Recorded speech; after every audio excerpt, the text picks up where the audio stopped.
Fala galera, sejam muito bem-vindos a mais um vídeo do canal. Gente, hoje eu vim trazer pra vocês a história do principal ponto turístico da Coreia do Sul e também vou contar um pouquinho da minha experiência nesse ponto turístico. Essa vai ser uma série de lugares que eu vou indicar vocês a visitarem quando vocês viajarem para a Coreia do Sul. E ao mesmo tempo que eu vou falar a minha experiência nesse lugar, eu quero contar pra vocês também um pouco da história desse lugar, porque eu acho que é muito importante vocês saberem a história do país, sabe? Por que aquilo tá lá, por que aconteceu, porque eu acho que isso ajuda a gente a entender um pouco a sociedade que habita esse país. E a Coreia do Sul é um país muito rico em história, muito rico em lendas, muito rico nessa parte cultural. E eu quero muito que vocês saibam um pouquinho da história desse lugar. Bom, então começando abrindo essa série aqui do canal, o primeiro lugar que eu vou contar a história pra vocês e mostrar pra vocês vai ser o Gyeongbok Palace, que é o principal palácio de Seul.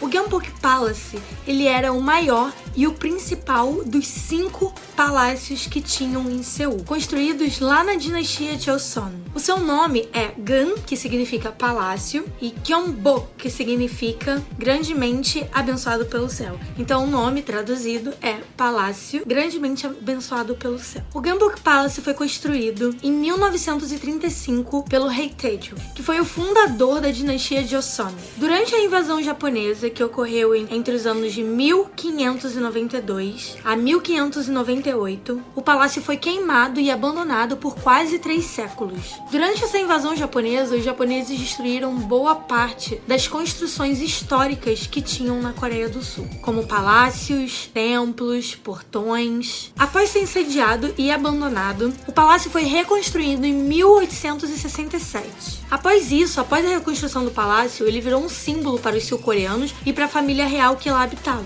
O Império Japonês transformou Seul em sua colônia entre os anos de 1910 a 1945. Ou seja, essa invasão japonesa aconteceu 4 anos antes da Primeira Guerra Mundial, que ocorreu no ano de 1914. E ela foi até o final da Segunda Guerra Mundial, que foi quando os Estados Unidos e a União Soviética ganharam a guerra e invadiram a Coreia do Sul, polarizando o país. Daí, a gente já tem a origem da Coreia do Sul e da Coreia do Norte, graças aos Estados Unidos e à União Soviética. Daí começou a Guerra Fria. Mas esse é um assunto para outro dia. Eu vou falar sobre Guerra Fria com vocês, sobre a divisão das Coreias. O que vocês têm que entender é o contexto histórico da invasão japonesa. Eles invadiram 4 anos antes da Primeira Guerra Mundial e ficaram até o final da Segunda Guerra Mundial em 1945. O importante é que vocês saibam que o Japão saiu da Coreia exatos 75 anos atrás, ou seja, ainda tem muito coreano vivo que passou, que viveu, pode contar essa história pra gente. E isso é muito interessante, porque essa história, essa parte da história da invasão do Japão, ela é muito recente mesmo. Menos de 100 anos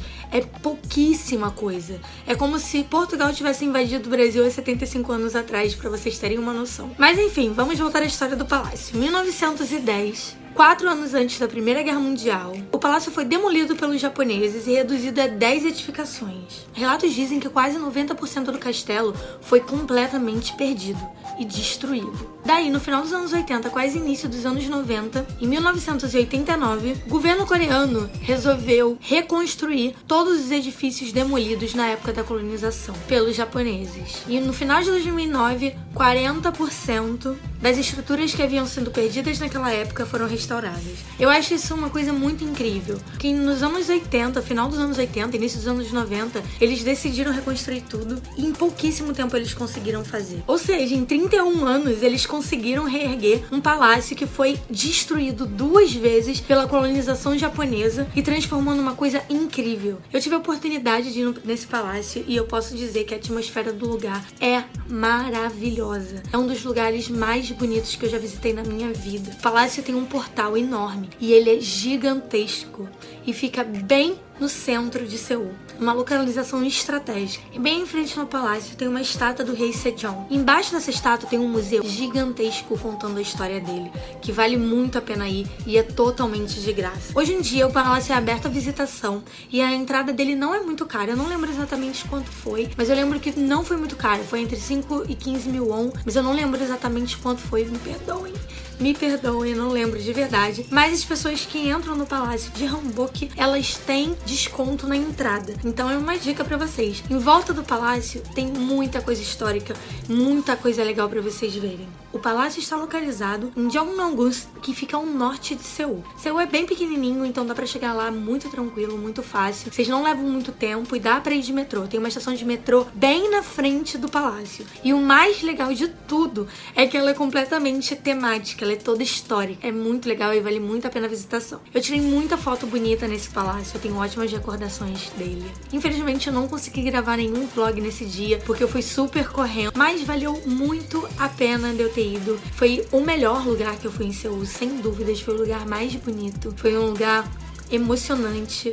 E infelizmente você não pode entrar nas instalações do palácio, mas dentro do palácio também tem alguns museus que você consegue ver algumas das instalações. Ele tem uma floresta, ele tem um rio, ele tem uma varanda de inverno e por ser muito famoso, muitos idols de K-pop já gravaram coisas lá dentro, como o próprio BTS, que recentemente gravou uma apresentação para uma TV americana dentro do palácio. Tem várias fotos deles, principalmente do Namjoon, em frente ao palácio. Mas vocês têm que ficar ligados na hora que o palácio abre e que o palácio fecha, porque ele fecha um pouco cedo. Tem dias que dá pra você fazer visitação à noite, mas tem dias que ele fecha bem cedo. Não são todos os dias que os horários são iguais. Então fiquem de olho nos horários do palácio pra vocês não perderem. Em volta do palácio tem vários restaurantes, várias Hanok Village e portais pra vocês também visitarem. Dá pra ver que até hoje a vizinhança, né, o bairro que tá localizado o palácio, ele ainda tem muitas construções em obra. E todas as obras mostram o nome e o significado daquele lugar. Eu vi muitas instalações com tapume dizendo que estariam em breve abertos para visitação, mas que eles ainda estavam restaurando o lugar. Eu acho isso muito interessante. Eu acho uma garra incrível dos sul-coreanos conseguirem reconstruir metade da sua história em 30 anos. Se você for parar pra pensar, é pouquíssimo tempo, sabe? A invasão japonesa tem 75 anos e a Coreia teve esse desenvolvimento muito rápido. Então eu acho muito interessante aí vocês ficarem sabendo disso, porque isso explica muita coisa da mentalidade dos sul-coreanos hoje em dia. Em pensamento, em jeito, em relação a tudo, na verdade. É porque realmente a sociedade começou a se desenvolver há 75 anos atrás. Antes disso, eles foram invadidos pela China, pelo Japão, pelos Estados Unidos, pela União Soviética. O país foi dividido e muitos dos sul-coreanos tiveram suas famílias separadas. Tem gente hoje em dia viva pra contar isso, sabe? Então, eu acho muito interessante a gente falar sobre a cultura, a gente falar sobre a história, porque isso faz a gente entender um pouco sobre por que eles pensam desse jeito, por que a sociedade é desse jeito, por que eles são fechados, sabe? Por que tem poucos turistas na Coreia. O processo de globalização deles foi um processo um pouco mais atrasado, então por isso que eles são ainda um país fechado, por isso que eles ainda olham para estrangeiros de uma maneira curiosa, porque realmente tem pouquíssimos estrangeiros na Coreia e abriram esse processo de globalização há pouquíssimo tempo. Vocês também têm que pensar que, primeiramente, eles construíram uma base, né? Uma base comercial, primeiro com a China e com o Japão, para depois exportar a sua cultura para fora. Então, o K-pop, os dramas, tudo isso é tudo muito recente. Então, eu acho muito importante a gente saber da história do país para entender como isso funciona hoje em dia. Então é isso, gente. O vídeo foi esse. O Gyeongbok Palace é um dos lugares que eu indico pra vocês irem